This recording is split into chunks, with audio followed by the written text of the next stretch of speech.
Olá! Estamos de volta na nossa aula de número 34, dando continuidade ao estudo do título 4 da Lei de Diretrizes e Bases da Educação para você que em breve será um professor da disciplina de Estrutura e Funcionamento do Ensino ou um professor das escolas preparatórias para concurso ou vai criar o seu próprio conteúdo para ministrar aulas do gênero na internet. Nessa aula continuamos com o título 4, falando da organização da educação nacional. Vamos falar especificamente, neste bloco, das incumbências dos estados. Estados no plural, isto é, dos 26 estados que compõem a República Federativa do Brasil, dos 26 estados membros da Federação e do Distrito Federal. Começamos com a análise do inciso 1º do artigo 10, que já está aí na tela e que informa que os estados incumbir-se-ão de, inciso 1º, organizar, manter e desenvolver. Organizar, manter e desenvolver. Organizar, manter e desenvolver os órgãos e instituições oficiais dos seus sistemas de ensino. Então, o poder público, o Estado, membro da federação, ele tem órgãos. Sim, ele tem órgãos e instituições ligados à área de educação. E compete a esse Estado, com relação a seus órgãos e com relação às suas instituições, e tudo que eu disser aqui em relação a um Estado membro da federação, entenda também que vale para o Distrito Federal. Então, o Estado e o Distrito Federal que possuem órgãos e instituições, que podem ser, por exemplo, autarquias na área de educação, compete a este Estado organizar estes órgãos e instituições, definir sua estrutura orgânica, seus quadros administrativos de servidores efetivos ou comissionados, na verdade, e-comissionados, entre outras coisas. Além de organizar, cabe a este Estado manter no sentido financeiro e manter no sentido de infraestrutura física e cabedal de material administrativo, isto é, manter no sentido financeiro, manter no sentido infraestrutural, manter no sentido administrativo estes órgãos e instituições e desenvolver esses órgãos e instituições, dotando-os de autonomia pedagógica, se por exemplo for uma escola, autonomia administrativa, autonomia de gestão financeira, autonomia jurídica, capacitação do seu pessoal, entre outras coisas. Então, que aparentemente parece algo que a gente passa muito rápido, volta, aqui a maioria dos professores passam isso aqui numa simples leitura. Para você não é uma simples leitura, para você que vai ser um professor de ponta, é uma análise. Incumbe aos estados e ao Distrito Federal organizar, manter e desenvolver os órgãos e instituições dos seus sistemas de ensino. Com um detalhe, podemos aqui dar exemplos destes órgãos? Sem dúvida nenhuma. Onde estão os exemplos destes órgãos? A descrição deles encontra-se no artigo 17. Isso mesmo, o artigo 17 da LDB traz os órgãos que integram o sistema estadual de ensino. O 16, que estudamos na aula passada, de número 33, traz os órgãos que integram o sistema federal. O 17 traz os órgãos que integram o sistema estadual. E o 18 vai trazer os órgãos que integram os sistemas municipais de ensino. Temos o inciso 1º. O inciso 1º diz que são órgãos ou instituições que integram o sistema estadual de ensino as instituições de ensino mantidas respectivamente pelo Poder Público Estadual e pelo Distrito Federal. O inciso 2, as instituições de educação superior mantidas pelo Poder Público Municipal. Isso não é uma novidade, já falamos isso aqui em aulas anteriores. Inciso 3, as instituições de ensino fundamental e médio, criadas e mantidas pela iniciativa privada, isto mesmo. E inciso 4, os órgãos de educação estaduais e do Distrito Federal, respectivamente. E geralmente o seu aluno vai pedir exemplos. É a coisa mais natural do mundo ele pedir exemplos. Então, no âmbito de órgãos, por exemplo, que integram o sistema estadual de ensino, nós temos ali no topo da pirâmide a Secretaria Estadual de Educação. No caso do Distrito Federal, a Secretaria Distrital de Educação. Estamos dando exemplos de órgãos que integram o sistema estadual de ensino. Temos o Conselho Estadual de Educação, CEE, que no Distrito Federal seria o Conselho Distrital de Educação. Temos as delegacias, isto mesmo, delegacias regionais de educação, ou subsecretarias de educação. Alguns estados chamam de delegacias regionais, outros estados chamam de subsecretarias de educação. São os únicos órgãos? Claro que não. Temos as inspetorias técnicas de ensino, que também são órgãos que integram o sistema estadual de educação. Temos os departamentos de estatística educacional estaduais e temos órgãos estaduais de assistência ao estudante. São outros exemplos de outros órgãos que integram essa estrutura. Temos os centros educacionais de educação especial, os centros educacionais de educação profissional, os centros estaduais de educação de jovens e adultos. Temos as próprias escolas públicas estaduais, que são órgãos que integram o sistema estadual de ensino. Incumbe aos estados organizar, manter e desenvolver os órgãos e instituições que compõem o seu respectivo sistema de ensino. É disso que estamos falando e são estes os exemplos a apresentar de órgãos e instituições que integram o sistema estadual de ensino, encerrando aqui o comentário referente ao inciso 1º do artigo 10 da LDB. Vamos para o inciso 2, isso mesmo. Inciso 2, eu falei inciso 1º, na verdade é inciso 1, tá? Corrige, esse é um vício meu e não pode ser um vício seu. É inciso 1, agora inciso 2. Definir. Incumbe aos estados definir com os municípios formas de colaboração na oferta do ensino fundamental, as quais devem assegurar a distribuição proporcional das responsabilidades de acordo com a população a ser atendida e os recursos financeiros disponíveis em cada uma dessas esferas do poder público. Então, aqui a título de spoiler, no artigo 11, inciso 5º da LDB, 11, vai falar das incumbências dos municípios, então é um spoiler.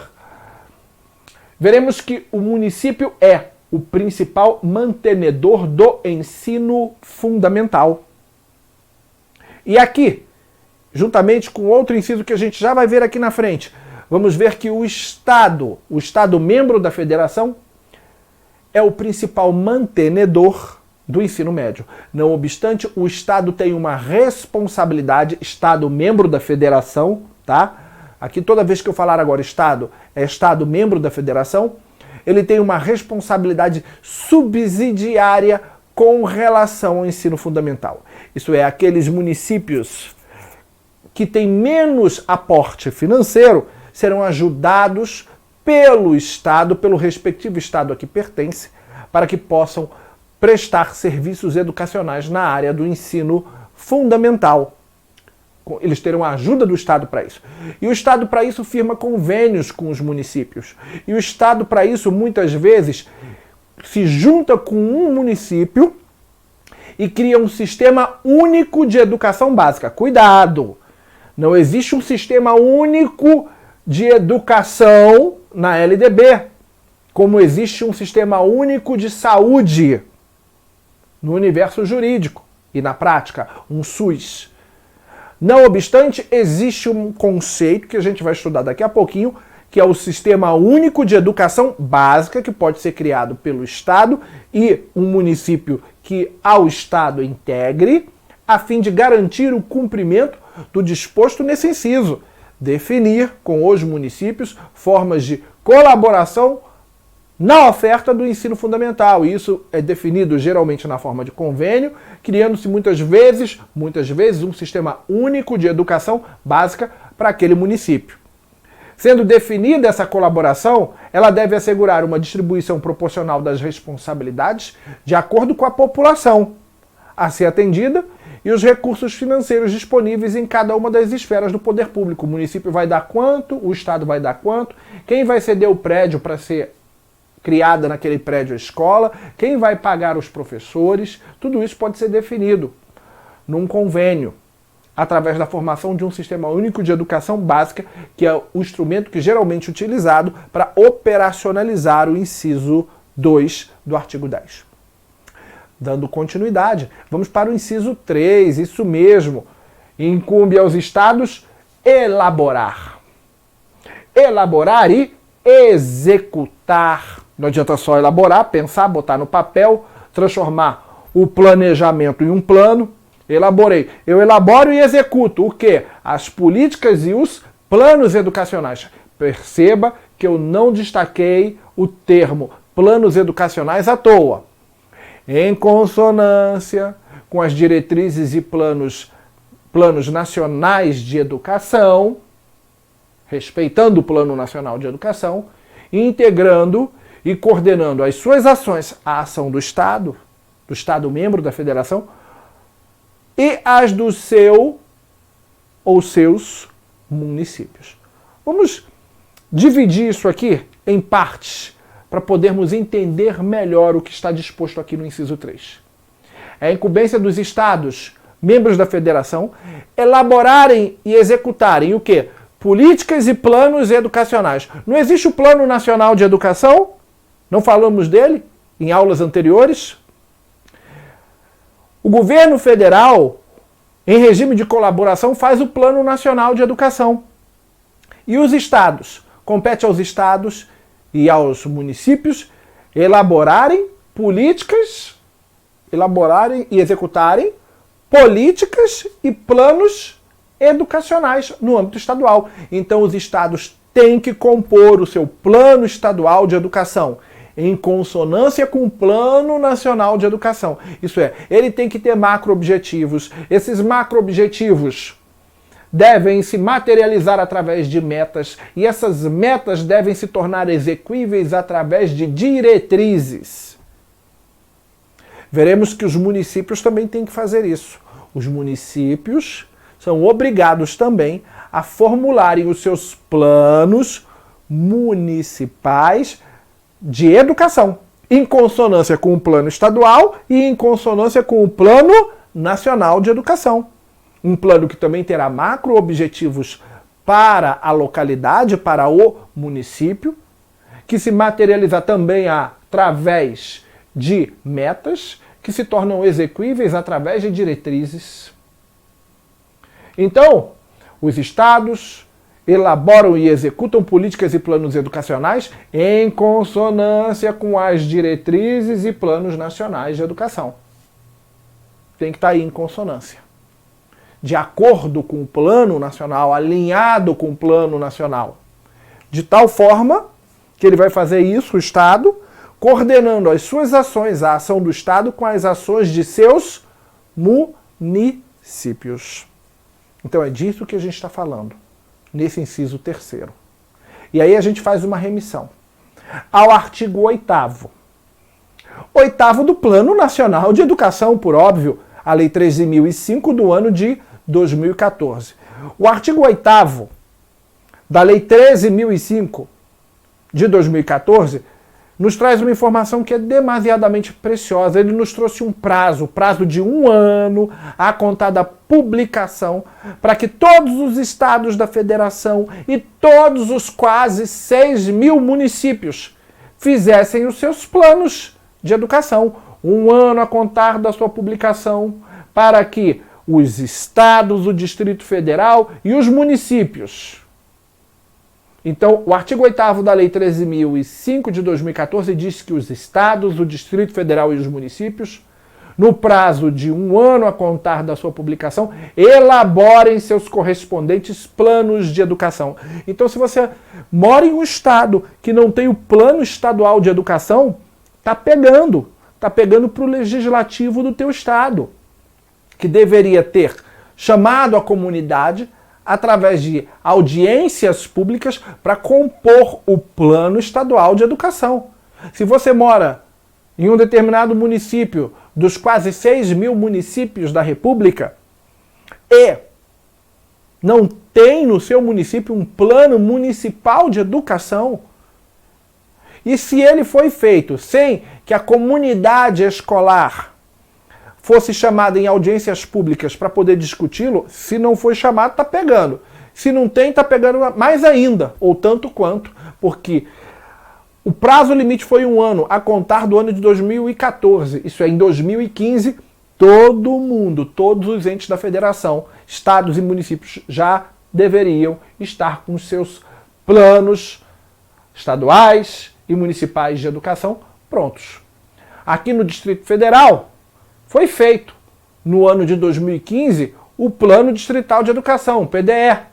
Ele foi feito no ano de 2015 com vigência até 2024, o mesmo ano que encerra a vigência do Plano Nacional. Afinal, temos que fazer planos estaduais e municipais em consonância com o Plano Federal. A ideia é que esses planos também sejam decenais, mas mais importante que sejam decenais é que eles se encerrem no mesmo ciclo que o ciclo do Plano Nacional. No Distrito Federal, o Plano Distrital de Educação é a Lei 5.499 do ano de 2015. 5.499 do ano de 2015, como eu disse, com vigência até o ano de 2014. E, curiosamente, ele tem uma meta a mais, são 21 metas, estou passando aqui, 21 metas e 411 estratégias para transformá-lo, esse plano, em algo execuível. Perfeito? Então, verifique depois se no seu município existe o Plano Municipal de Educação. Isso é muito importante.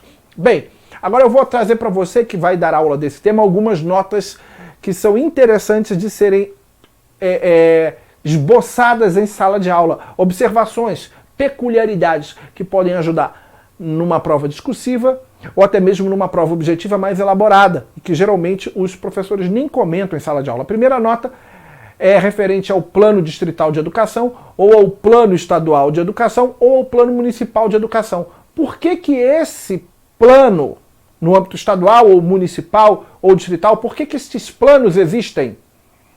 Eles existem para evitar que os estados, o Distrito Federal e o município, eles promovam esforços concorrentes em matéria de política pública em educação. Um esforço que se choque com o outro, que bata de frente com o outro e acabe muitas vezes uma política pública anulando a outra. Esse é um dos objetivos. Um outro objetivo para o plano estadual ou distrital ou municipal de educação está aqui na nossa segunda observação. É para evitar que os entes federados mais carentes, por conta da falta de políticas públicas comuns, sofram. Por quê? Porque se tem uma coisa que é pior do que a falta de recurso financeiro para a educação, é a falta de política pública em matéria de educação. Se tem uma coisa que é pior do que não poder se deslocar, é não ter para onde ir, mesmo tendo a capacidade de se deslocar. Então, pior do que não ter aporte financeiro para fazer algo em educação, é não ter uma política pública comum e coerente para poder fazer algo. Então, ele existe para evitar que os entes da federação sofram com a falta de políticas coerentes em matéria de educação, políticas em âmbito local, porque não ter uma política em âmbito local em matéria de educação é pior do que não ter recurso financeiro para a educação. E por último, é para evitar o desperdício de esforço, a justaposição de recursos ou a justaposição de esforços em áreas que essa justaposição não é necessária. Eu tenho uma área que já está muito bem servida, um serviço educacional que está sendo muito bem prestado, e eu venho com uma política pública qualquer, sem planejamento, e dobro os esforços ali, enquanto outra área está carente, precisando de recurso e esforço. O plano municipal, ou estadual, ou distrital, identificam essas áreas que precisam de mais ações e investimentos e evitam justamente a justaposição de ações e recursos em matéria de atuação do poder público. Terminamos mais um inciso. Vamos agora para o inciso de número 4. Diz o inciso 4 que incumbe aos estados autorizar, reconhecer, credenciar, supervisionar e avaliar, respectivamente. Respectivamente o que, Hammurabi? Os cursos e instituições de educação superior e os estabelecimentos do seu sistema de ensino. Novidade para você? Nenhuma. Quando você estiver ensinando esse inciso em sala de aula para o seu aluno, você tem a opção simplesmente de fazer com que ele lembre da aula anterior, onde você mencionou e ensinou sobre o artigo 9º, inciso 9, lá na beirada daquela coluna, a primeira coluna. Quando falamos das incumbências da União, apresentamos este quadro e falamos que havia uma incumbência da União que era exatamente idêntica a uma das incumbências dos estados. É essa. Então você não precisa dobrar o seu esforço e falar de novo aquilo que você já disse em sala de aula. Você já trabalhou esse inciso. Você só remonta esse quadro para o seu aluno para ele relembrar que estamos naquela incumbência que falamos na aula anterior, onde nós temos o Estado autorizando, reconhecendo, credenciando, supervisionando e avaliando suas instituições de educação superior e os seus estabelecimentos do seu sistema de ensino, com uma observação interessante. A União pode delegar essa competência para os estados fazerem no âmbito de sua circunscrição. Estudamos isso também na aula passada. Perfeito? Daí a gente pode seguir sem aprofundar aqui, porque de fato esse ponto já foi estudado anteriormente. Entramos no inciso de número 5, artigo 10, inciso 5, perdão, incumbe aos estados baixar normas complementares para o seu sistema de ensino. O que isso quer dizer, Hammurabi? Quer dizer algo que no fundo já foi estudado aqui em aula anterior. Estudamos em aulas anteriores que incumbe à União estabelecer normas gerais em matéria de educação. Lembra disso? Perfeito. Se a União estabelece normas gerais, então será uma incumbência dos estados e também será uma incumbência dos municípios, no âmbito das respectivas circunscrições, estabelecer normas complementares para os seus respectivos sistemas de ensino, atendendo às peculiaridades regionais, quando estivermos falando de estados, e atendendo às peculiaridades locais, quando estivermos falando de municípios. Perfeito? Então, essa é a ideia principal desse dispositivo. É isso que você tem que lembrar o seu aluno. Seguindo adiante, temos uma perguntinha. O próximo inciso, que é o inciso 6, eu gosto de trabalhá-lo na forma de uma questão, na forma de uma perguntinha que leva você a uma reflexão. Uma pergunta que já é clichê nas minhas aulas, que não é tão clichê nas provas, aparece eventualmente, que a margem de erro é muito grande em matéria de prova de concurso. Então, temos aí a questão que diz que, segundo disposição expressa, segundo disposição constitucional, na verdade, segundo disposição constitucional vigente, os estados da federação, estados-membros, oferecerão com prioridade o letra A, ensino fundamental e ensino médio, letra B, ensino médio, letra C, ensino fundamental, letra D, ensino fundamental e educação infantil, e letra E, educação infantil? Qual é a prioridade dos Estados membros da Federação em matéria de educação? Reflita, dá uma pausa, pensa um pouco. Estou saindo do quadro, saindo, afundando, sumindo. Será que a barriga sumiu também? Ô, barriga horrível. Já temos uma resposta? Que maravilha! Então, letra A, B, C, D ou E? Para você que respondeu letra A de água, meus parabéns. Gabarito letra A. É verdade. Vamos lá? Vamos analisar o dispositivo?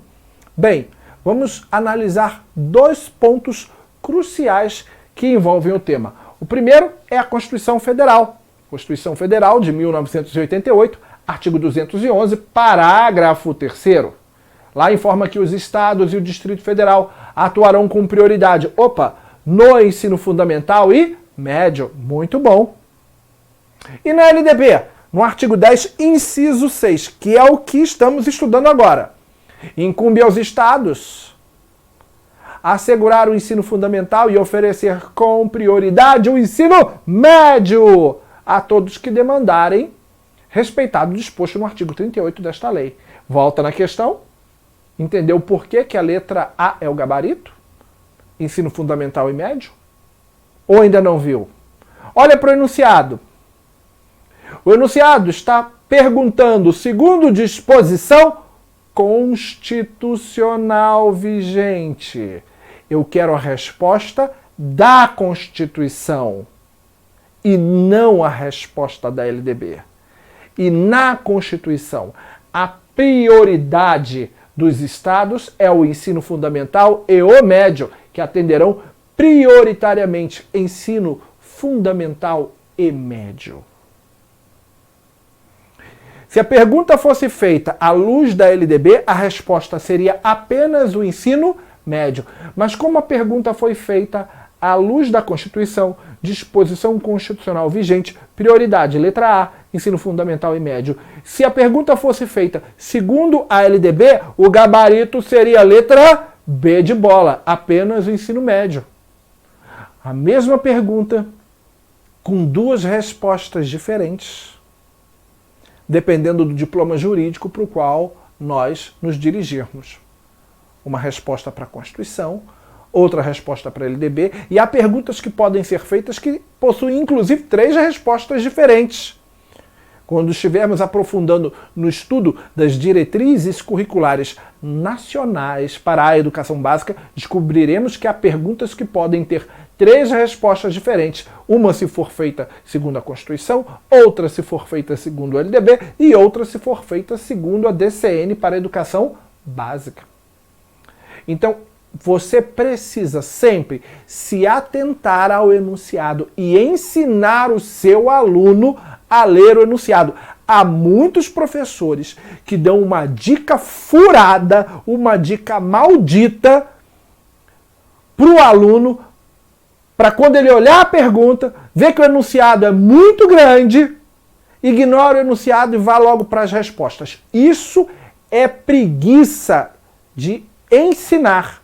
Você tem que se educar e ensinar ao seu aluno a ler todo o enunciado, palavra por palavra, valorizar o enunciado, seja ele pequeno ou grande, que por mais que ele possa parecer uma encheção de linguiça, no meio do enunciado pode ter uma palavrinha que vai te direcionar a qual alternativa será o gabarito. É muito comum em provas de concurso para a área de educação que você tenha alternativas onde mais de uma delas é verdadeira. Letra A é verdadeira, letra C é verdadeira, letra E é verdadeira. Aí você fica com 3 itens que são verdadeiros. Ah, eu vou marcar o mais completo. Não existe essa parada de mais completo. Ah, eu vou marcar o maior, o verdadeiro maior, mais completo. Isso não existe. Isso é preguiça mental de raciocinar. Isso não existe. O mais completo. O mais completo pode estar errado. Pode ser verdadeiro, mas pode não ser o gabarito. E queremos o gabarito. Então é comum nos depararmos com questões de prova onde letra A está verdadeira, letra C está verdadeira, letra E está verdadeira, eu tenho 3 verdadeiras. Ah, vou marcar mais completa. Não, isso não existe. Você volta no enunciado, porque você vai encontrar uma palavra naquele enunciado que vai te direcionar para qual daquelas verdadeiras o enunciado está se referindo. Qual daquelas verdadeiras é o gabarito, porque apesar de ter 3 verdadeiras, apenas uma delas será o gabarito. E o enunciado tem uma palavra que vai dizer isso. E foi o que aconteceu aqui. A pessoa lê rápido, vê a palavra prioridade do Estado, lembra da regra da LDB, que diz que é o ensino médio.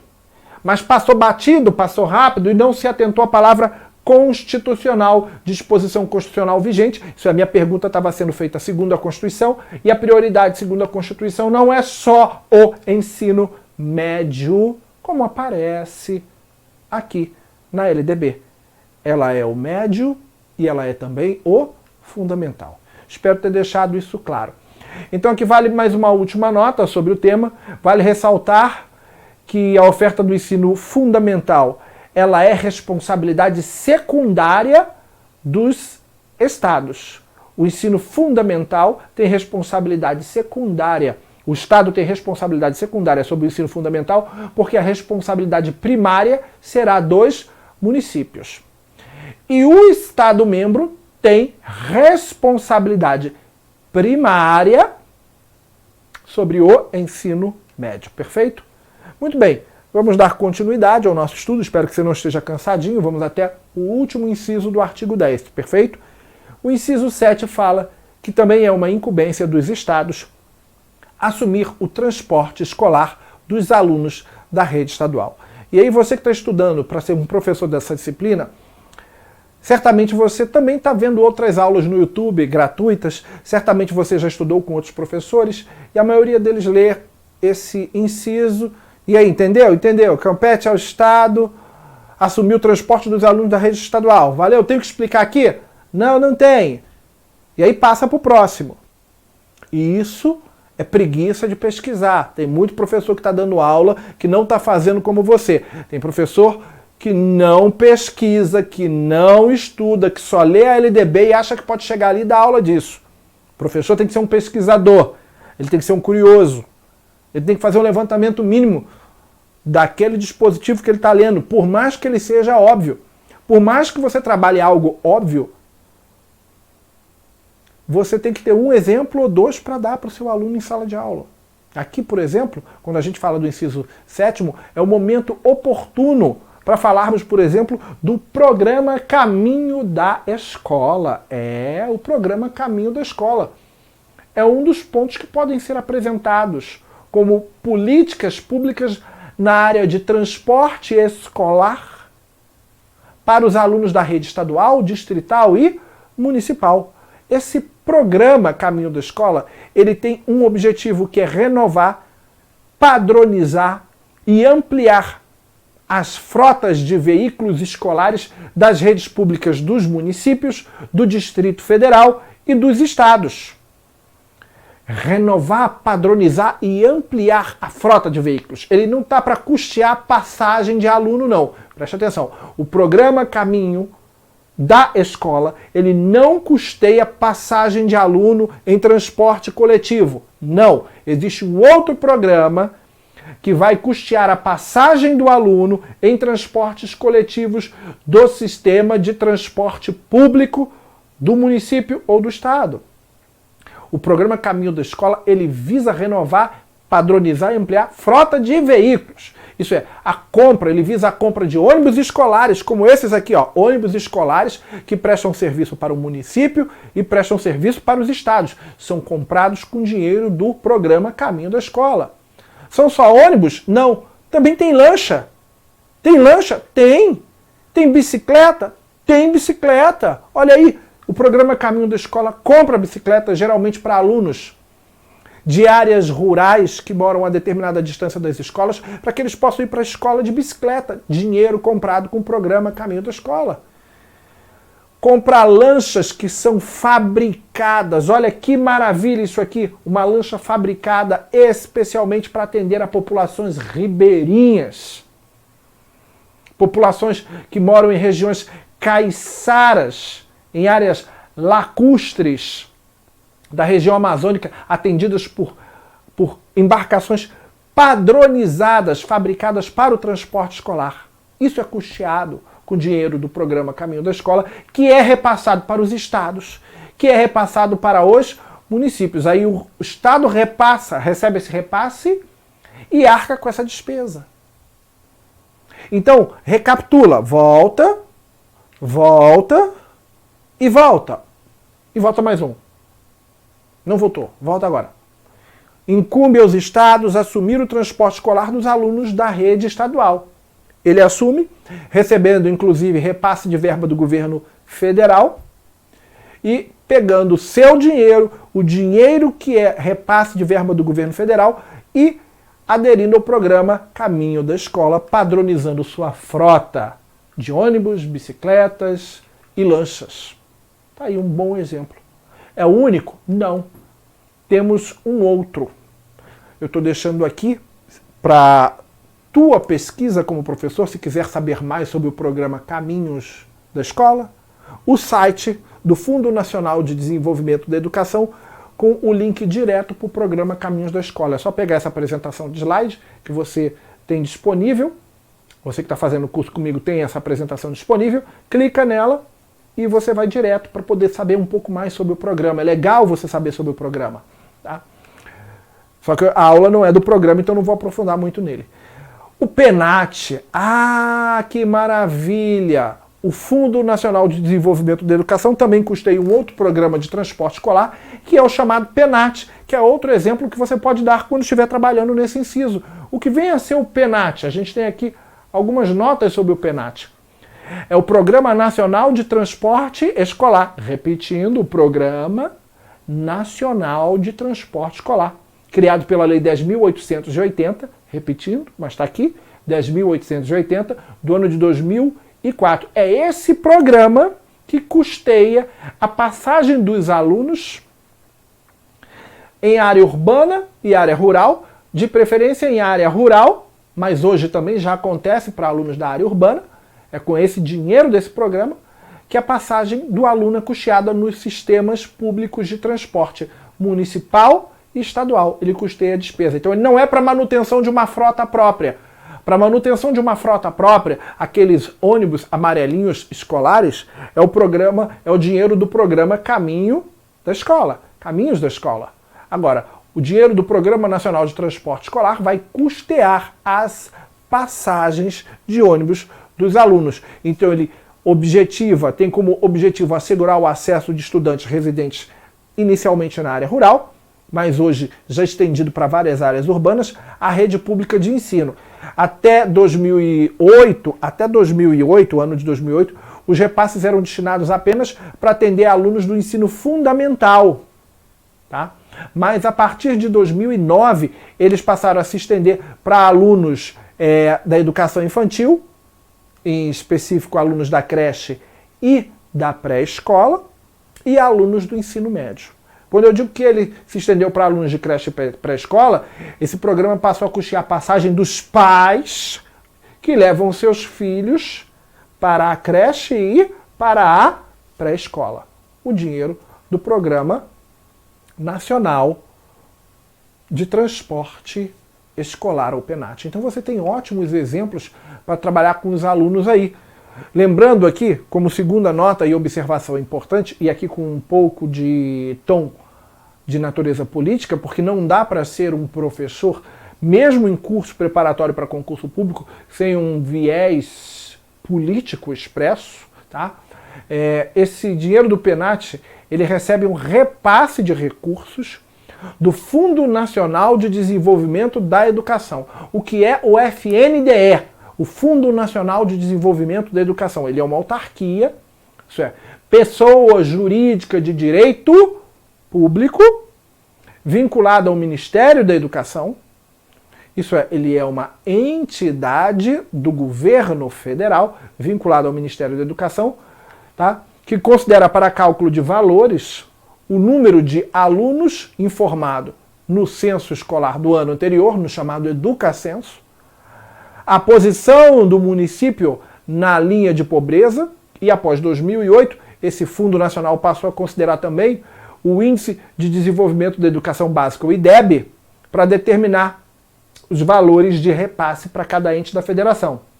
Então, o Fundo Nacional de Desenvolvimento da Educação, que é o que vai custear o programa de transporte escolar dos alunos. Está aqui a fachada do Fundo Nacional de Desenvolvimento da Educação, um fundo riquíssimo, que no ano de 2020 tem um orçamento de 50 bilhões de reais, e que se tornou muito conhecido na mídia por conta da ascensão desse moço aqui, ó, desse sujeito. É o sujeito membro de um partido proscrito pelo então presidente da República no ano de 2020. Isso mesmo, o senhor Garrigan Amarante Pinto, homem de confiança do senhor Valdemar da Costa Neto, dirigente do Partido Liberal, partido do Centrão. Lembra do Valdemar? Aquele que foi condenado a vários anos de prisão no processo do Mensalão e que cumpriu prisão domiciliar e que está aí de volta nas paradas de sucesso, né? Dirigindo o Partido Liberal, partido do Centrão, partido que o presidente da República, no ano de 2020, aquele que é o presidente no ano de 2020, que na sua campanha em 2018 jurou que jamais ia se aproximar do Centrão. Jamais vou me aproximar do Centrão, né? Pois é, tá aí, negociando com o Centrão, deu na mão do Centrão uma autarquia que tem uma receita, que tem um aporte financeiro de 50 bilhões de reais por ano. Deu para o Centrão para poder se livrar de um processo de impeachment. Bem, aqui está o link do Fundo Nacional de Desenvolvimento da Educação e com o sublink direto para o PENAT, para que você saiba maiores informações sobre esse programa, caso precise dar aulas sobre políticas públicas em educação. Dando continuidade, já quase acabando aqui o nosso artigo 10, essas aulas geralmente são um pouquinho mais longas, temos o seu parágrafo único, que traz uma informação que para nós não é novidade. Está escrito no parágrafo único que ao Distrito Federal aplicar-se-ão as competências referentes aos estados e municípios em face da sua natureza híbrida, no caso. Eu vou deixar aqui uma sugestão de vídeo no finalzinho dessa aula para que você entenda um pouco mais sobre a natureza jurídica do Distrito Federal, ok? Então encerramos a nossa aula sobre o artigo 10 da LDB. Temos ainda muitos artigos pela frente, até que você se torne um mestre na área de legislação educacional. Mas uma coisa é fato, quando tivermos terminado, ninguém saberá tanto quanto você. Você estará não só apto a ministrar aulas sobre esse tema, como estará mais apto que a maioria dos seus professores de cursinho e estará em condições de acertar praticamente todas as questões que lhe forem propostas sobre esse tema em uma prova de concurso, caso ainda queira fazê-lo. Um grande abraço e até o nosso próximo encontro.